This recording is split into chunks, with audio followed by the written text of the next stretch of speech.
What's up guys, I'm Phoenix Master 1 and welcome to my Forma building guide for this month's Revival Hall of Forms. We're going to be having skills up to the Harmonic Choose Your Legends 1 banner, so some insanely strong skills like Conjuring Breath, Execution Breath, Patience are in the pool now.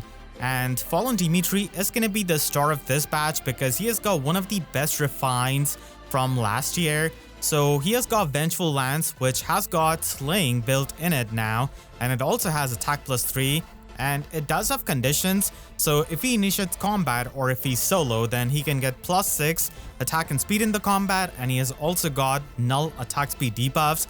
So that is helpful because we do have a lot of debuffs flying around.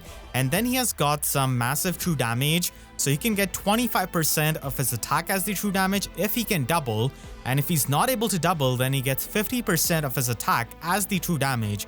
So that can happen because we have got some really fast units, and many times he's not going to be able to double them, so it can come in handy to one-shot them. And he has also got Preempt Pulse, so he gets 1 cooldown if he can double and also have the Brave attack, but if not, then he can just get the 2 cooldown. So it's pretty easy to get, and the main reason why he is such a good unit is because of the fact that he can spread the undefended status on the closest foes and the foes in 2 spaces of them, and he also inflicts -7 speed and defense debuff and panic. So this makes him a really strong unit for Aetherite's offense, especially in the light season because you're not going to be facing a lot of Freyers there. I mean, people still use off-season Freyer, but still, you can use him to inflict the undefended status and then snipe the enemy units. Of course, we do have Baldur and Hothar now, so you're not going to be able to run away with that as your safety fence is going to be broken. But still, he is basically going to be the best unit for inflicting the undefended status on multiple enemies. Elm can inflict undefended in the middle of the turn, but Dimitri can also inflict that to the enemy units that are in the back line. So that can be helpful if you're trying to snipe them with something like Emblem Lyn. So he is a very powerful unit because of it, and he can even see some use in Summoner duels because of the undefended status, but it's going to be a bit hard to justify using him there. And he can get even more attack and speed in the combat depending on 10% of his visible speed, and it is going to be added with 6. And whenever he triggers any kind of offensive special, he's going to be having the full damage reduction piercing. So Fallen Dimitri, back when he didn't have this weapon refine, he did depend on his Murderous Lion slot B skill, which did give him the Canto and also the Omni Sweep effect. But nowadays, it's really not worth because you're going to be missing out on a lot of the other effects that modern skills can give you. So for his weapon, you can just get it for free without using any kind of divine use if you haven't already refined it. And Arch Rival is going to be the special of choice because he does have good matchup against Mythic Baldur, who's going to be there in the Dark Season, and also against Legendary Black Knight. So he can actually kill red units because of that. And the Preempt Pulse built in his weapon can stack up with Arch Rival, so he can immediately trigger that. And he can also get the unconditional damage reduction through Arch Rival. Comet can also be something that you can pick up if you already have Arch Rival as the special, but overall Arch Rival is going to be providing you with better damage output for him. And for the slot A, Duelist Blow is going to be an amazing skill because it gives you 15 flat damage reduction when you initiate combat, and Fallen Dimitri wants to function in the player phase most of the time. So you're going to be able to get the full tempo out of it, which makes it easier for you to trigger your specials, and you also get some flat damage reduction which he otherwise does not have in his weapon. You can also get attack speed Hex Edge because it can provide the Anathema status. So using that, Fallen Dimitri can just double down on his support for his allies with the Anathema status, but you will need some kind of mage, dragon, or some staff unit to activate it. Perfect attack speed is also something you can pick up, but Duelist Blow and attack speed Hex Edge are simply the superior option because you can always just outsource null follow-up nowadays pretty easily. For the slot B, as I said, he is going to be mainly supporting you, so Favor skill is going to be an amazing skill that you can run on him to not only give support to your allies, but also make it so that he can get the true damage for himself and also get some cooldown. So it's something you should be getting from the Hall of Forms because this is what is going to be helping him in the long run when his combat falls off. This is always going to be helpful with his undefended status support. But now we do have Execution Breath, so you can get that if you want to have the Deep Wounds effect, and it does synergize quite well with the Duelist Blow and its tempo effect, so you can get the special charges out of it. But as I said, I do like him more for the support. You can also get Speed Defense, Lull Finish, and Potent Finish for their true damage. Potent Finish can also give you the Potent Follow-Up attack, but nowadays you can outsource it, and we also have it as a Sacred Seal. So with the Micaiah Ring, you're able to get an extra action, and you also provide support with the Favor. So this is the build which I'm going to be getting, and if you're not going to be feeding him Attuned Ryoma and his fodder, then you should be getting Brutal Tempest, because it is going to be giving you the superior Canto compared to his preferred slot B skill. And the extra movement is also really helpful and necessary for him. So getting the Canto means that you don't really need to run any kind of Sigurd Ring, and it just makes it a lot easier for him to retreat. But if you're going to be giving him Tumultuous Echo and Duelist Blow from Attuned Ryoma, then it's much better that you get Attack Speed Hex Edge and also Pulse on Blades. So Pulse on Blades can help you get the special jump on his follow-up attack. And Attack Speed Faith is also something you can pick up when you're going to be feeding him Attuned Ryoma. But if not, then Attack Speed Faith is basically going to be giving you the Preempt Pulse effect. And he's not going to be tanking that much using its flat damage reduction, but it's one of the options that he can pick up. Time Pulse Edge can also work out because he is going to be running a high cooldown special most of the time, so it does synergize well with it. And overall, Fallen Dimitri is going to be a pretty good tech option for Ether Raids in the light season, and Freyr is about to get a remix and refined, so maybe he will come back into the meta. But as of now, you don't really see Freyr as much, so Fallen Dimitri is going to be able to do his thing. And if you want to use your older favorites, then Fallen Dimitri can make it a lot easier for them, because they're more than likely not going to be able to take out a lot of the insane Far Saviors, so the undefended status can basically help you get the kills with them. So he's going to be a solid support unit that you're going to be seeing even more now in Ether Raids.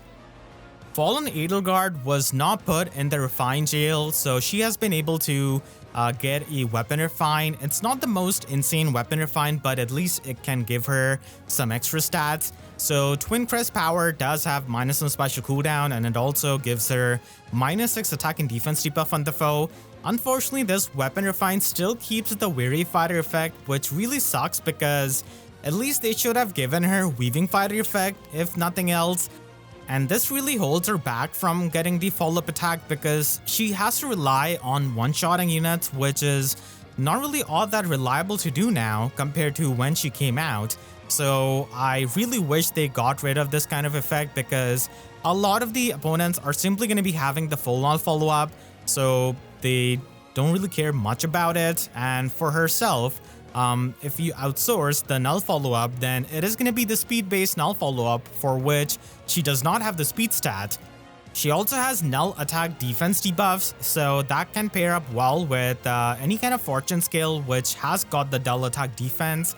And then she can also get true damage based on 20% of her defense, and she does have Gale Force built in the weapon, and that's the reason why she was a standout unit compared to the other Edelgards, because she could just run other skills in her passives and still have the Gale Force effect. But nowadays it doesn't really stand out as much because we've got the Emblem Edelgard ring, so you can just give that to anyone and get the extraction. And we also have a lot more units who have got many more extra actions, so she doesn't really stand out much as a player phase armor unit like she used to when she came out.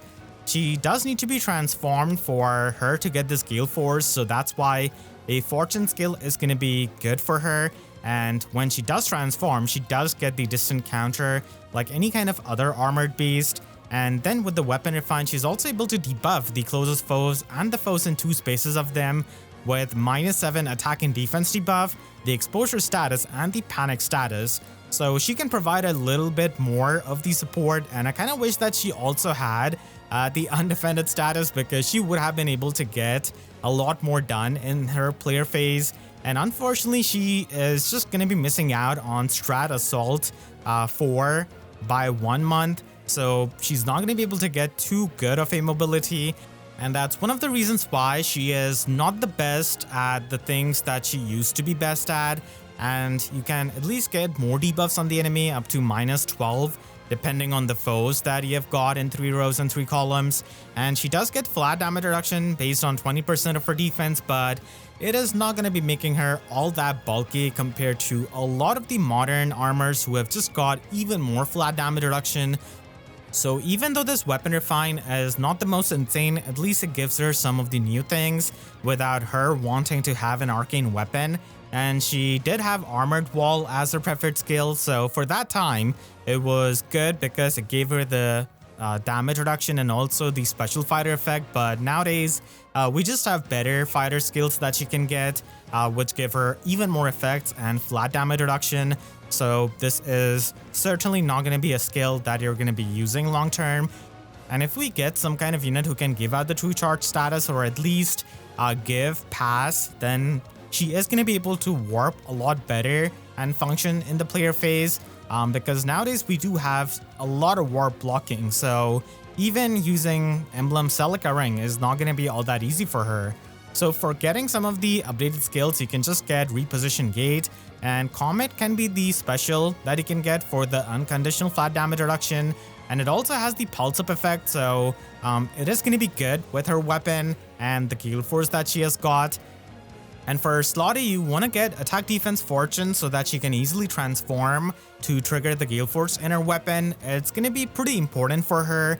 And if you already have this, if you gave her the fodder from Rearm de Dew, then you can try and get Slice 30 Blow or Diluvial Boost. Those are going to be some of the options you can get.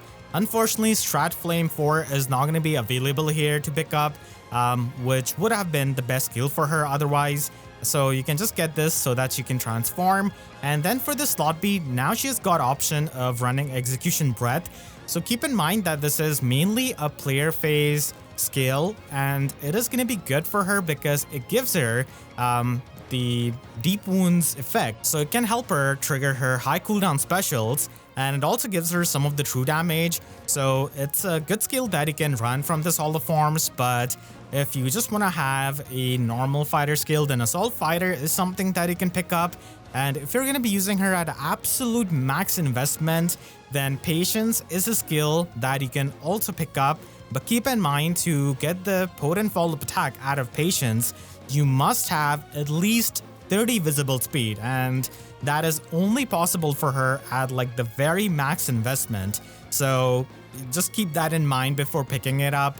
If you're just going to be using her at lower merges, then the other options are simply going to be better. And for the slot C, unfortunately, there's no Strat Assault 4, so Dark Beast Force is basically going to be the best skill that she can get because it gives her the feud effect. So it can help her in a lot of the matchups. Just ignore the insane support that the other units can give to their allies, and it also gives her some of the true damage. She cannot get the Preempt Screed skill, and even Assault Rush from Valentine's Edelgard is not something that she can have because Beast units are not allowed to have that, so that really sucks. And if you want to have some other options, then Attack Defense Prior Physical Save is something you can get. But honestly, Dark Beast Force is a lot better with her playstyle, and Lower Ground is also an option if you want to have some warp blocking and also make her function as a save unit. But keep in mind that if you're going to be using a save skill on her, then you should definitely run some other slot B skill because Execution Breath doesn't really work in the enemy phase. And Assault Fighter is going to be much better for you, or Patience of course, in the best case scenario if you have her at max investment. Winter Burney also got a good weapon refine that gives her a lot of true damage. So Reese does have -1 special cooldown along with +3 speed, and she does have the counter remaining movement built in it. And at start of turn, to herself and the allies in 2 spaces, she does the 1 HP friendly fire damage, and she gives out the Paranoia status and also cooldown +1 status. So the Paranoia status has got Vantage and Desperation built in it, which is good to have, but we do have a lot more Hardy Bearing, so it's not as insane as it used to be even up until like last year when Emblem America came out. I remember Brave Bernie was really good along with her because of this paranoia status, but still, you're able to give out the desperation effect to the other allies, which is really helpful with this. And in the combat, she's able to get attack and speed depending on 10% of her visible speed plus 6. She also gets true damage based on 20% of her speed, and then she's got some pierceable 30% damage reduction, which doesn't really matter as much, and she gets another round of attack and speed plus 6, and then she's able to get 21 true damage at the max, depending on the damage that has been dealt to her times 2 plus 5. So she just needs to take 8 damage, which is kind of easy to do, and now that we have got Grommel, I think he's a pretty good teammate with her so that she can just get her true damage at the max. And this also has full null follow-up built in, so unfortunately for her, she's not able to get Logic as the special in this Hall of Forms.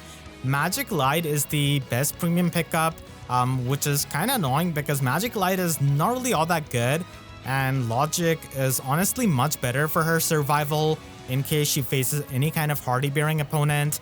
And for the slot A, you can run attack speed Arya so that she can stack even more true damage, and that is going to be her playstyle, so it does help with that. And you can also get Slice of Sparrow, but overall, attack speed Arya is going to be a lot better. And for the slot B, you can run speed resistance Shackle so that you can double down on the support, because Paranoia does have the desperation effect, so the speed debuff can really be helpful for getting that. And you can also get attack speed favor just like Fallen Dimitri. But Shackle is also good if you just want to give the support without using her assist. And Conjuring Breath is also an option, but it does overlap a bit with the special charges status that she already has in her weapon. And for the slot C, attack speed Hone Assault is a good skill so that you can give another status effect to herself and the allies. So the damage reduction piercing is going to be helpful against a lot of the units which can just stop your specials, and she can also give the visible buffs along with the paranoia, so it does go well with her playstyle. And Shadow Smite is also something you can run, especially for Ether Raid's offense. And if you do not get Hone Assault, then Inside Hone is also an option. And at the end, Fatal Smoke is also an option if you just want to get past the non-special miracle effects. At the end, we have got one of the worst mythics that we have got in the game in Sothis. So she is a dark mythic, but she doesn't really have anything to stand out as a unit, and her weapon refine was really underwhelming. It just has Dragon Shield and some pierceable damage reduction. You cannot really get Arcane Outburst in the Hall of Forms, so that's something you'll have to give to her outside of the Hall of Forms. And even her preferred special is not really all that good. It just has Null Guard, and nowadays we have like full tempo effect in a lot of the skills. So it's going to be taking her quite a lot of resources to function, and you should only be getting her in this Hall of Forms if you already have invested heavily into her. So you can get Dragonstone or Dragon Bloom as her weapon, just so that you can get some flat damage reduction and half null follow-up, or Dragon Bloom can give you some true damage. But overall, Arcane Outburst is going to be the best weapon, and she really needs all of those effects and those stats that weapon gives her. And for the slot A, Duelist Blow can give you the full tempo effect so that you can easily trigger Dragon Flame, and it just has the flat damage reduction as well, so that's something she's going to be needing so that she can tank. And Distant Bonus Amp is also something that you can give to her if you just want to have the distant counter effect in her slot A, and if you want to run some other Sacred Seal. Attack Speed Scal is also an option, but it's not as good or rare as the other two skills. And for the slot B, now we have got Pair Up, so it gives her a lot more layers of flat damage reduction, and it also has the Rift effect, which can make it harder for the enemies to double her, and it also has the full null debuffs and gives her true damage. So it's a pretty solid skill. And Lagu's Loyalty is also an option so that you can get the flat damage reduction based on her speed, and it's a mixed phase skill, so it can work out with her. Ed Scales can give you the full null follow-up, some flat damage reduction, and also the Rift effect. So it's also not that bad of an option, but Pair Up overall gives you more bang for your buck. And for the slot C, Attack Speed Faith can give you the Bulwark effect, the Preempt Pulse which can help you trigger Dragon Flame, and the flat damage reduction is absolutely something that she needs for functioning as a unit. So it's going to be a really helpful slotsy skill, and you can also try and get Brutal Tempest if you want to have more mobility with her. Firm Counter Curb is always going to be an option if you want to put her in your Ether Raid's defense if you have her at max merge, and she can help you with the lift loss, but overall she is going to be needing tremendous amounts of support and just help so that she can work in the game right now, and only the biggest fans are going to be getting her here.